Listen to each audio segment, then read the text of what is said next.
As the cubs have become bolder at home, Giles thinks it's time for Spot and Stripe to increase their socialization with the adult tigers back at the zoo.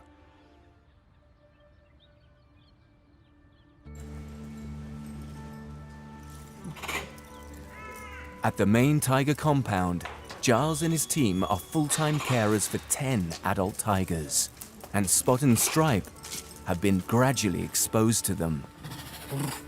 Ah, good boy. Good boy. Good boy. Seeing the adult tigers through the glass is one thing, but their next big milestone is to socialize and meet one of the adults in the open air. Scary, man. There's going to be lots and lots of interesting smells in here with all the other tigers. You know, like the big guys come through here on a regular basis, and it's much, much more of a sensory stimulation for them in here in terms of the smell than just being around the front of the glass. Like the big tigers never go around that side, so. Get used to walking around here, boys. In just over a month, the cubs will be too big to live at home. And they need to be accepted by the adults for them to live here full time. He's a little bit nervous, as you would expect. You can see he's smelling all the smells around. There's lots of smells of big predators, other tigers around, so you're going to be a little bit cautious naturally.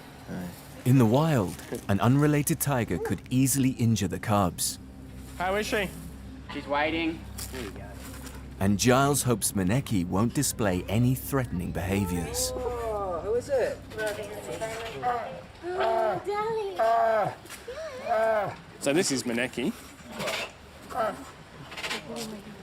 this is the very, very first time that Maneki's seen any cubs whatsoever.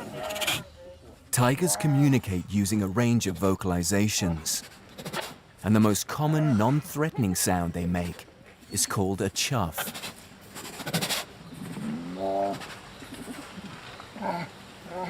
Chuffing is reassuring. So they're chuffing at her, they're chuffing at each other.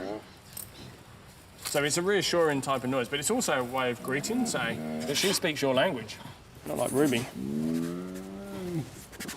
Tigers are one of the few cats in the world to communicate in this way. These guys are very inquisitive, so their facial expression with their ears is exactly that. Now he's being a bit submissive for the fact that he's putting his ears slightly back, he's getting down low. So that's just being a little bit unsure, if you like. Whereas Maneki, you can see how relaxed she is. She's sat there, she's fairly happy. So Stripe is getting a little bit close. He's being cautious in the way in which he approaches. Good boy. You're brave. Yeah. Look at his face. He's very, very cautious. Like, he wants to go up a bit closer, but he's also a little nervous. But that's to be expected. Like, look at the size of her in comparison to him.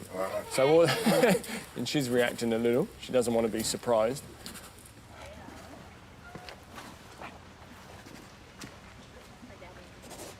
The cubs have won over Maneki, and Giles is relieved. For a very first encounter, you couldn't have asked for it to go any better or any smoother. You know, no one's being aggressive, no one's showing over interest or too much interest. So, and the cubs are coping really well.